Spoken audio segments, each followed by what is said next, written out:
Mheshimiwa Waziri Mkuu, mimi kwa jina naitwa Ansila Pondamali. Mwaka jana mnamo mwezi wa 3 tarehe 21.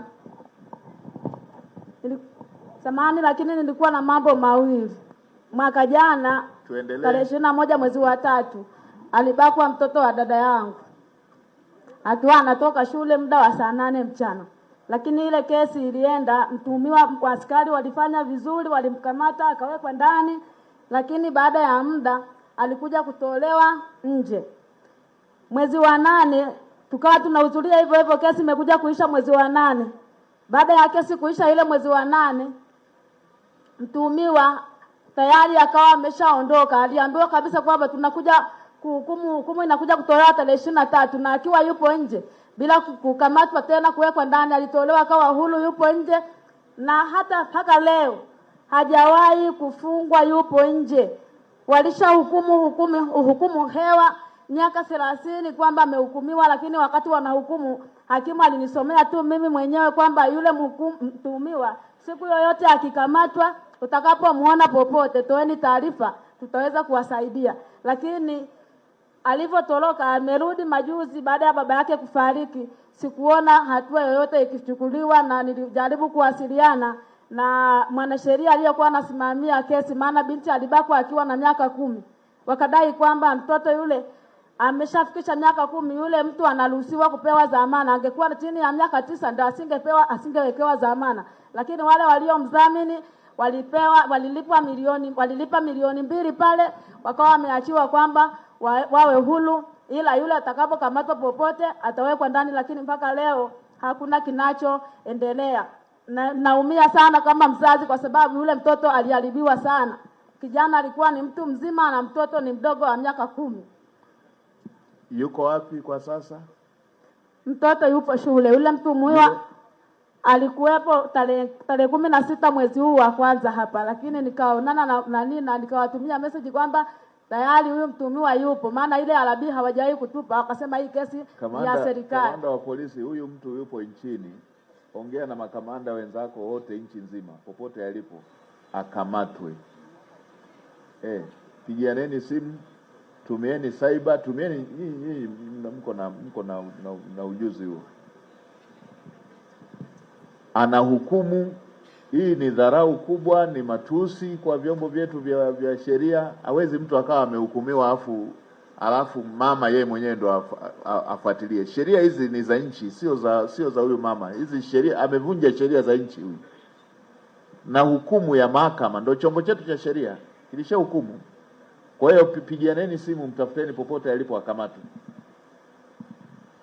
Mama, nenda kwa wasaidizi wangu uandike na namba, nataka kulifuatilia karibu. La pili, Mheshimiwa Waziri Mkuu, nimefanya kazi pale sekondari ya Amali nikiwa kama na hudumu kama mama lishe, lakini cha ajabu mpaka leo nimeshadhulumiwa zile hela na yule aliyekuwa anafanya kazi chini yake ambaye alikuwa ni Daudi Sagala. Nilikuwa nikiongea na mwalimu mkuu, anaambia bado hela hazijatoka, kama jinsi yule alipokuja kusema hapa. Kila siku ilikuwa ni Jumatatu tutalipa, lakini ukifuatilia majuzi tumeenda hadi kwa mkurugenzi, tukaambiwa kwamba turudi kwa mwalimu mkuu ndio ataenda kusimamia, lakini tumefika kule hata kwa elimu, lakini hakuweza nilikuwa nadai jumla 500,000 ambao 394 zilikuwa kwa Daudi na 111,600 zilikuwa ni kwa yule aliyevunjiwa mkataba. Daudi yuko wapi?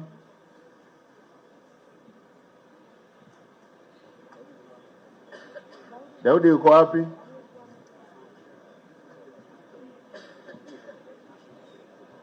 Daudi ni fundi yule aliyekuwa amepewa kazi pale. Ndo na yeye alikuwa hajalipwa. Ndo yule ambaye na yeye alikuwa anadai. Ndio. Ambaye na yeye anadai. Wale ndo niliwaambia basi niwapeleke polisi wote, maana wote nilikuwa na wadai. Ndo alisema wameshaandikishwa polisi. Ndio.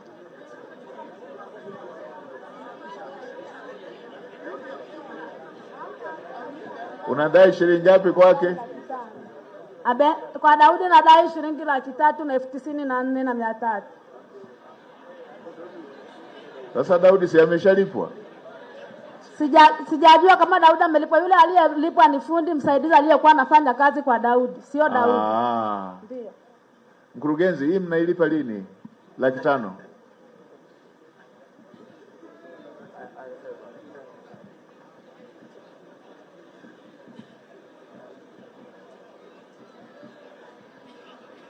Mkurugenzi, ita idara zako, mpeni hiyo mama 500,000. Mheshimiwa Waziri Mkuu, Daudi alishalipwa pesa zake. Yuko wapi? Daudi ni yupi? Ni fundi, alikuwa anafanya kazi pale. Ye, Daudi alishalipwa Ndio. Sasa hawa watu anzeni kuwaza taratibu za mikataba wanayo saini na wenzao wanaowasaidia, ilipwe na serikali na yenyewe. Waanze kuleta na mikataba ya watu walioingia nao. Kila kona ninakopita wamelipwa na serikali, wao hawajawalipa. Wamelipwa na serikali, wao hawajawalipa. Sasa huyu mama maisha yake ni mamalishe na ana familia, mmeona hapo. Sasa huyo Daudi, kamanda, huyo Daudi endelea kumtafuta mpaka alipe hiyo fedha. OCD yuko wapi? Msakeni huyo Daudi mpaka apatikane. Goele yuko wapi? Katibu yuko wapi? Mheshimiwa, huyo hapa. Mpatie 500,000 yake mama, lakini deni lake lile atakalolipwa liko pale pale. Huyo akishakamatwa alipe hiyo. Haya, tumsikilize mwingine haraka haraka. Kwa majina naitwa Lucas Joseph Kayungilo, mimi ni mkazi wa hapa wilaya ya Nkasi na Manyere. Mheshimiwa Waziri, mimi niliwahi kufanya kazi hospitali ya wilaya mwaka 2017 kwa ndugu mkandarasi Jafet Kasiliwa. Nikajenga jengo la ile la mapokezi la mwanzo, nikawa nimemaliza. Akaniondoa hapa akanipeleka kijiji wa Mpembe kwenda kujenga jengo la Mionzi. Nikawa nimemaliza. Akanirudisha tena nikamjengea nyumba yake ya kuishi yeye, ipo hapa Isunta. Nikawa nimemaliza. Ilipofika stake ya kulipa malipo yangu, nikamwambia basi kwa vile nimeshamaliza kazi naomba unilipe hela yangu. Akasema ndugu Luka, yani hela yako mimi ndo sijalipwa. Nikifuatilia wanasema kwamba hela ilishalipwa. Lakini yeye tukaenda nikamshtaki baraza la kata Majengo, nikashinda kesi kwa kwamba nilipo hiyo hela 1,700,000. Yeye akawa anadai kwamba huyu kijana mimi anadai 1,70,000. Nikasema hiyo mimi hela simdai. Baadaye tukikutana mitaani ananiambia kwamba dogo, mimi kwa hiyo hela unanidai, lakini kule ulikofika umefika kwingine. Nilikuwa najitetea. Yuko wapi huyo? Yuko hapa na Manyere. Anaitwa nani? Jafet Kasiliwa ndo alikuwa mkandarasi wangu. Hapo nina rekodi zake za kutosha ambazo alikuwa ananipa ahadi kwamba nakupa hiyo hela. Tukafika paka mahakamani, kesi nikawa nimeshinda kwamba akaambiwa hela anilipe. Kwanza akakusababishia usumbufu mkubwa sana. Nilipata matatizo kwanza ya vidonda vya tumbo, ikanipelekea kupasuliwa, nikapasuliwa kwa ajili yake yeye. Baadaye nikaja nikapata ajali. Yeye mwenyewe anamwambia kwamba naomba hiyo hela bana unilipe nijitilize, lakini hamna.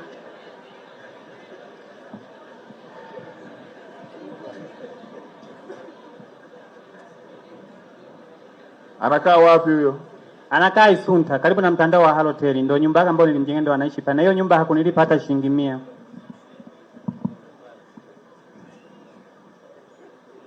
OCD mtafuteni huyu na yeye, mtafuteni na huyu mpaka alipe ndo wawe huru. Tutaelewana tu. Andikisha hizo taarifa kwa OCD hapo.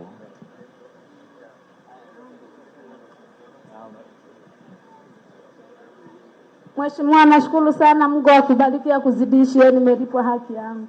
Haya, asante sana, asante sana. Mwingine?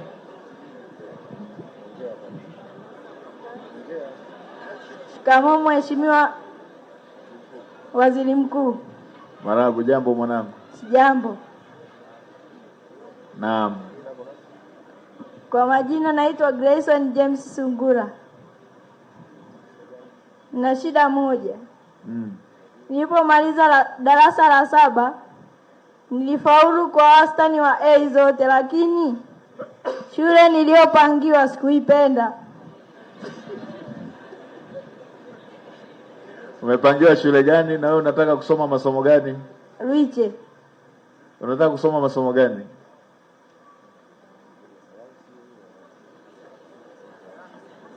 Sayansi. Nataka kusoma science. Ndio. Haya, njoo uonane na naibu waziri wa elimu hapa, anayesimamia TAMISEMI.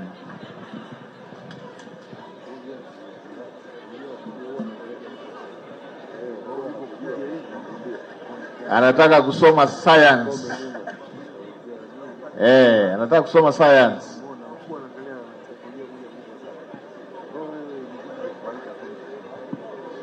Na Manyere oye! Kila shule ina masomo yake maalum.